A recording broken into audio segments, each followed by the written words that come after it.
Hi guys, welcome back to my channel. I hope you're all doing really well. Last week I took a couple of days off, not that you probably would have noticed because I made sure that I had an episode that I could release for you guys, but it was so lovely to have those couple of days off to recharge, but also it meant that I was able to start work on an episode that I have been wanting to do ever since I started this channel. You probably already know what that episode is if you've read the title, but today we are talking about one of my absolute favourite horror movies, Ringu, and its American remake, The Ring. More specifically, why The Ring scares us so much and why it's had such an enduring legacy. But before we get going, I have noticed lately a surge in new subscribers, so I just wanted to say hello and welcome to all of you.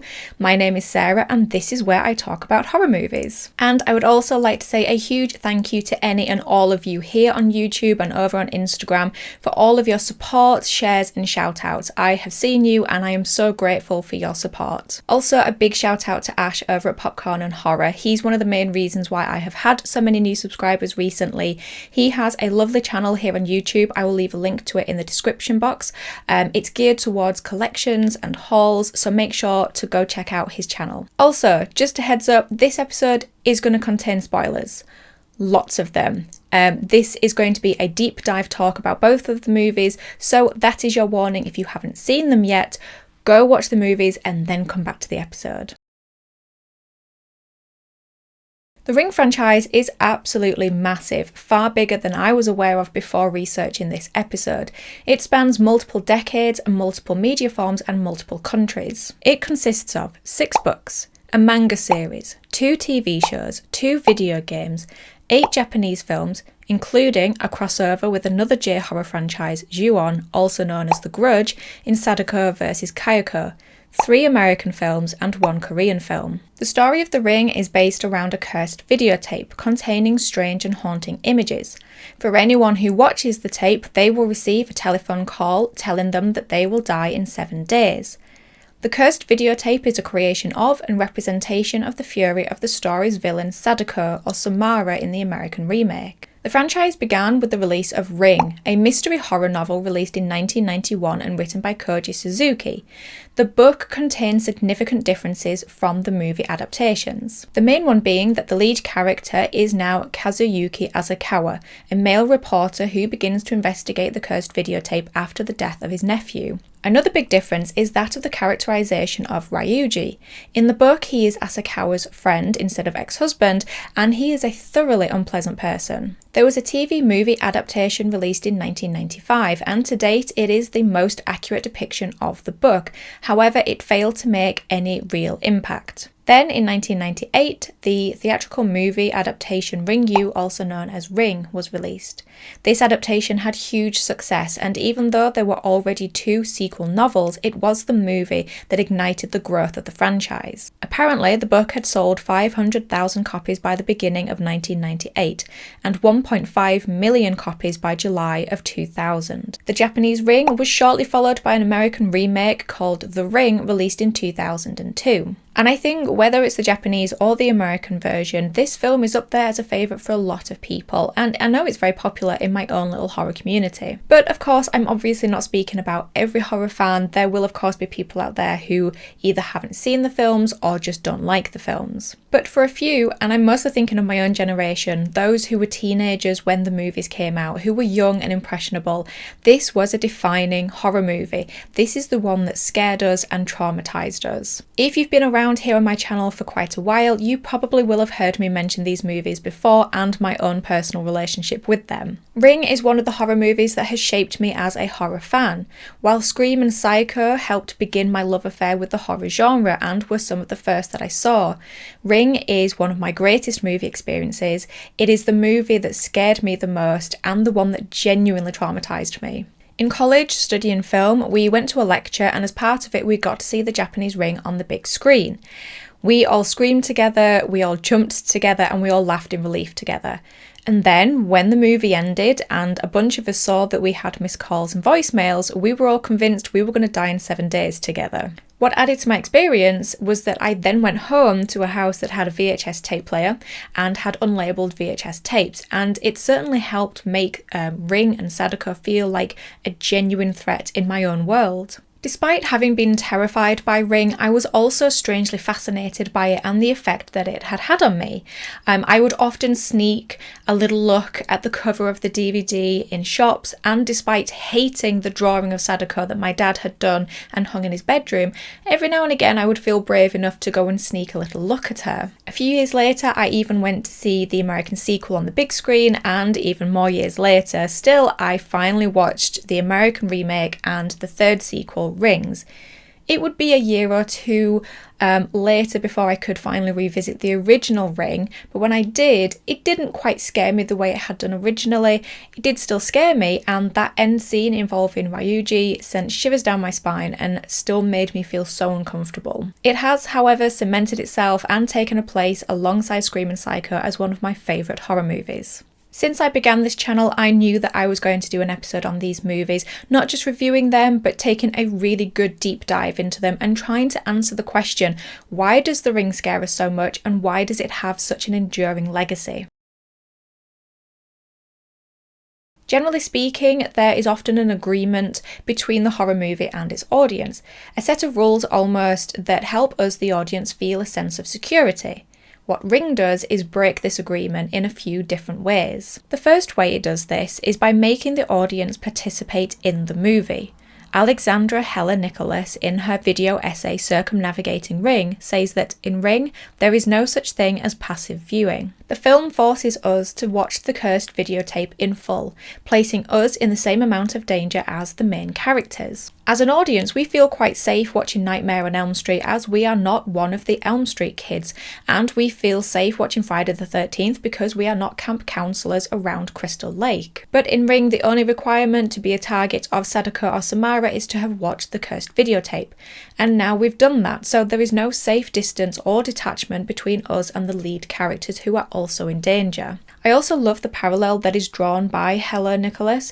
She points out that the story of The Ring has spread across multiple media forms and multiple cultures, just as the cursed videotape spreads within the film universe. This point really got me thinking, and I had the realisation of how many of us, after having watched The Ring, have told somebody else about it and told them to go and watch it, or have shown it to them. In fact, while rewatching these movies for this episode, I showed the Japanese Ring to my own son.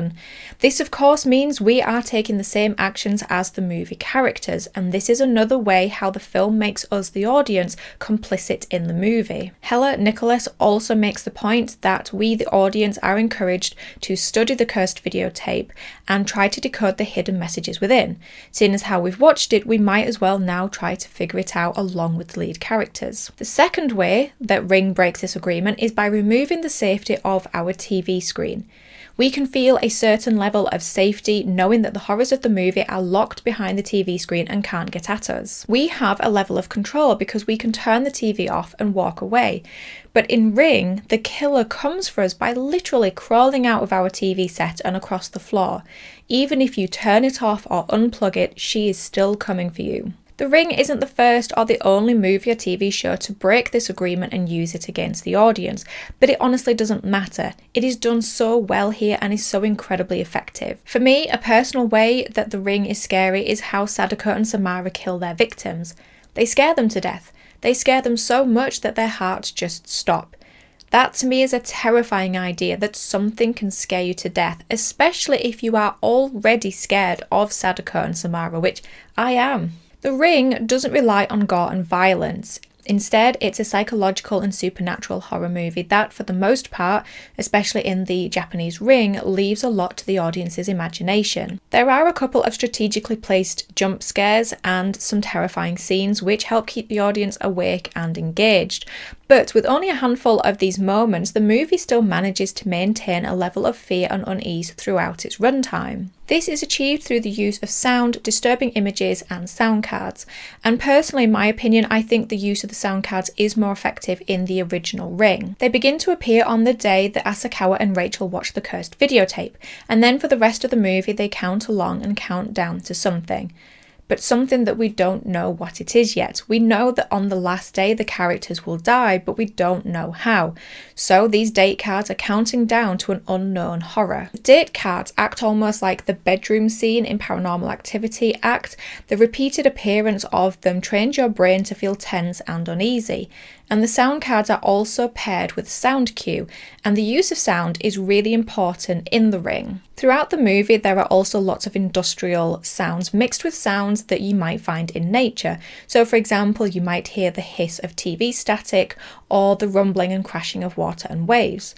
There are also lots of industrial sounds, very metallic, especially in the Japanese Ring, where it sounds like metal is being scraped, very high pitched and very uncomfortable to the ear. There are also lots of sounds that have a much deeper tone to them. It reminded me of when you can hear your blood or your heartbeat pumping in your own ear, or the hum of white noise. The use of sound is often paired with jump scares, often very loud and very sudden. But my personal favourite use of sound in the movies is in the original Japanese Ring, where Ryuji is sat working on a bench, sat outside surrounded by people, and the movie focuses on the sound of footsteps approaching him. All you can hear are the echoey clicks of heels on the pavement as it walks towards him and then just stops and stands in front of him. I believe it's supposed to be the spirit of Tomoko, the niece of Asakawa, but I still find it a very unnerving scene.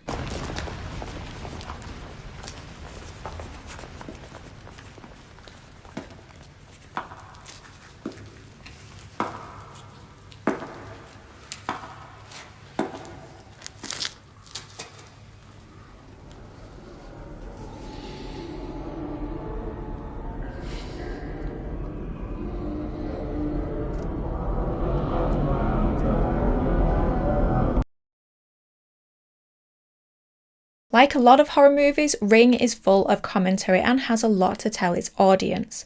Its main message reflects the country's contemporary fears of modern technology becoming more prominent in their day-to-day lives and blending with their older traditions. In her video essay, Alexandra Nicholas states that The Ring subverts the idea that media technologies are here to help us and here to entertain us.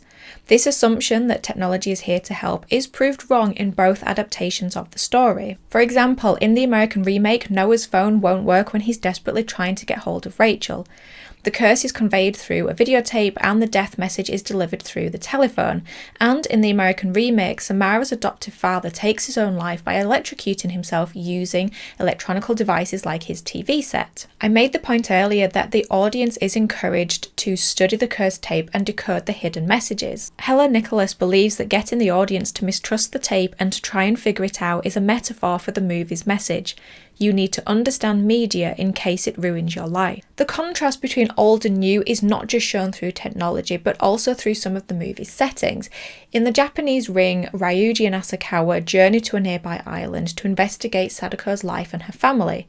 This island has maintained a level of old traditions, including the way that they dress and the way that they furnish their houses. This is a big contrast to the city where Asakawa and Ryuji live, where they have more modern amenities.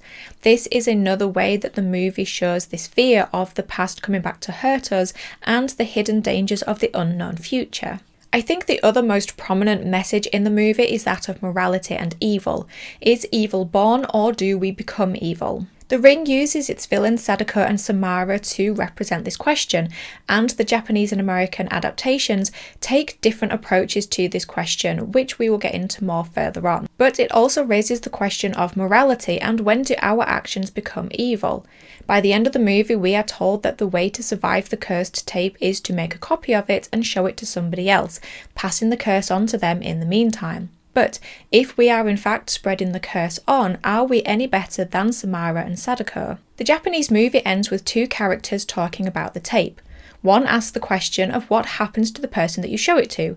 They have to show it to somebody else and so it just keeps going. And the other person responds, yes, but if you want to live, you'd do it, wouldn't you?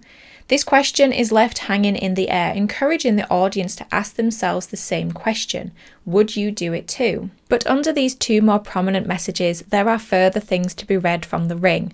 Those of neglect, trauma, grief, dysfunctional families, and consequences to the way we treat people. Fear, anger, sorrow, and exploitation are common themes through both adaptations. While the story's killer is a tragic figure, there is also a level of sadness and tragedy to the dynamic of the lead family.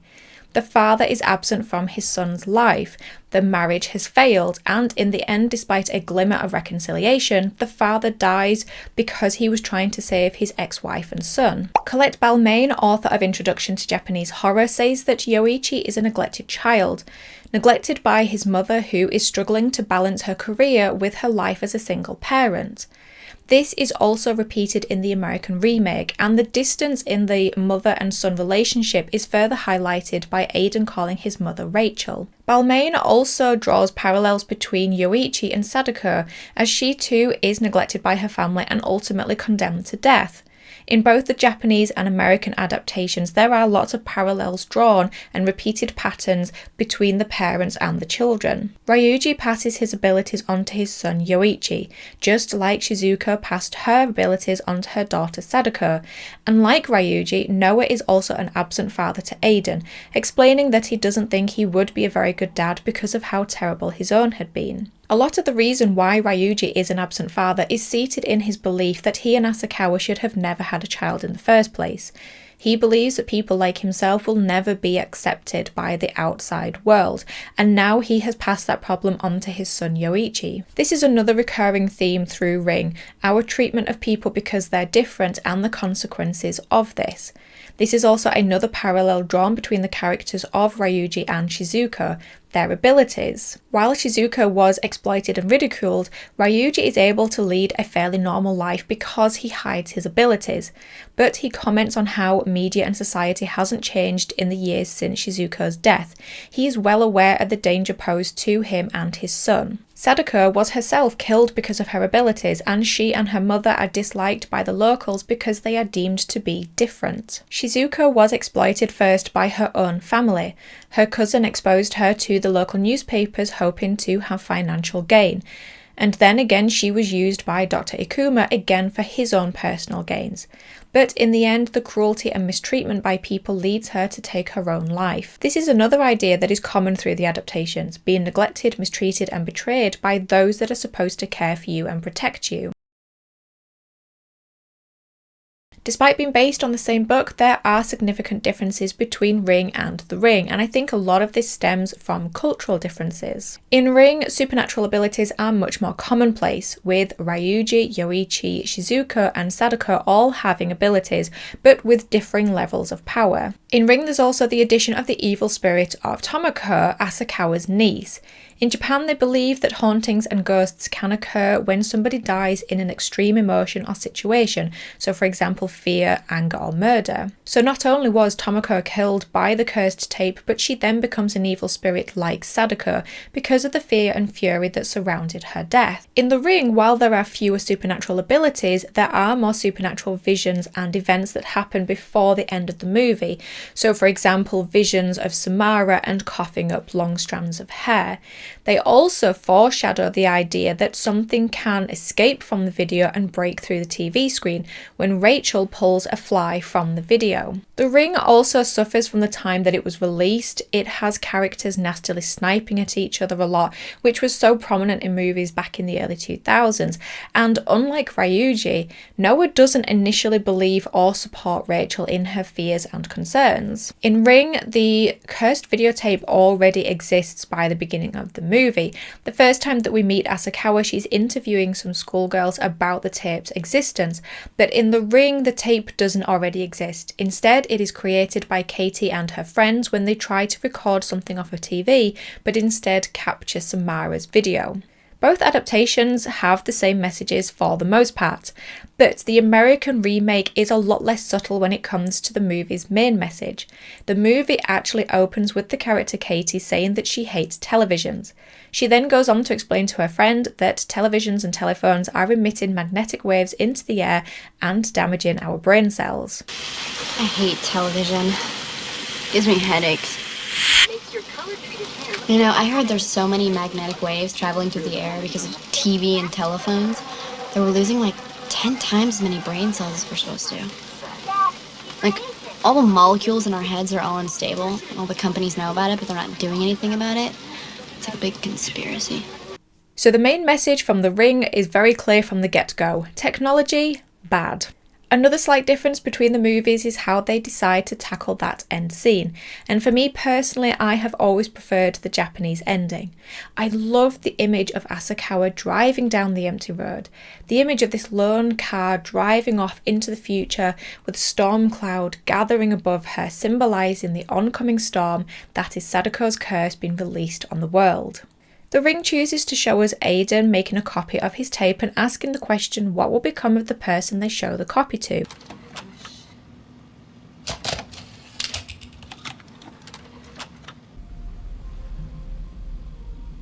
What about the person we show it to? What happens to them? While Ring leaves us with the visual of the oncoming storm and the question, if you want to live, you'd do it too, lingering in the air. 1週間以内にダビングした他の人に見せるの。じゃあ見せられた人はまたダビングして見せるのよ。1週間以内に。それじゃ切りないじゃん。そうそう切りないのよ。でも死にたくなかったらやるでしょ。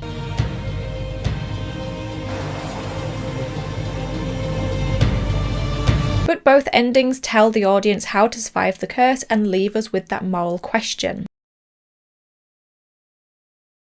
And finally, let's talk about the stars of the show, Sadako and Samara. Our story's villains are the main difference between the movies and also the heart of the story. I mentioned earlier that the question is raised, are we born evil or do we become evil? And both adaptations take a different stance on this question. Out of the two incarnations, Sadako is definitely the more tragic figure. She's almost a victim herself. She, like her mother, is labelled a monster because she is different. She's neglected by her family and ultimately condemned to death. The cursed tape is driven by the fury and rage of Sadako, the fury at being betrayed by the people who were supposed to protect her and ultimately being murdered by her own father. In The Ring, Samara is adopted and we're never given a reason as to her supernatural abilities, but like Sadako, Samara can will things into existence and will things to happen. The example we're given of this are the images that she creates in the hospital, the one she puts on her bedroom wall, and the images that she puts into her mother's mind. In Ring, we see Sadako kill someone, but the reason she does this is out of fear and protection for her mother, who is being verbally attacked by this man at that moment. But Samara tells her psychologist that she wants to hurt people and she will never stop hurting people. You don't want to hurt anyone. But I do, and I'm sorry. It won't stop. Well, that's why you're here. So that I can help you to make it stop.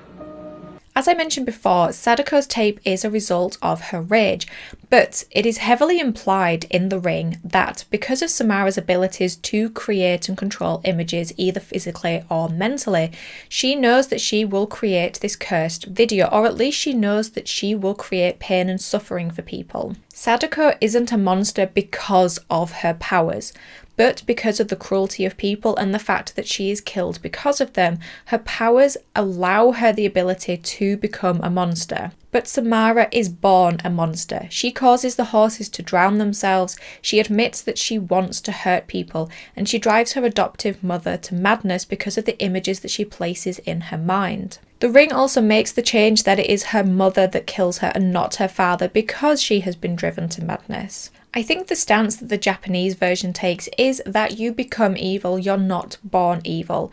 This is shown more clearly in another sequel, Ring Zero, also known as Ring Birthday, where we see a very human and sympathetic side to Sadako. The Ring's horror and scares are rooted in its unique relationship with its audience, how it doesn't allow us to be a passive viewer and puts us in a very active role. And while it's a supernatural horror, The Ring at its core has some very human elements to it, things that a lot of us will have experienced in our own lives or at least come across in some form, whether that's trauma, neglect, parenthood, cruelty or grief. And of course, The Ring's main message is just as relevant today as it was back in 1991 when the novel was first written.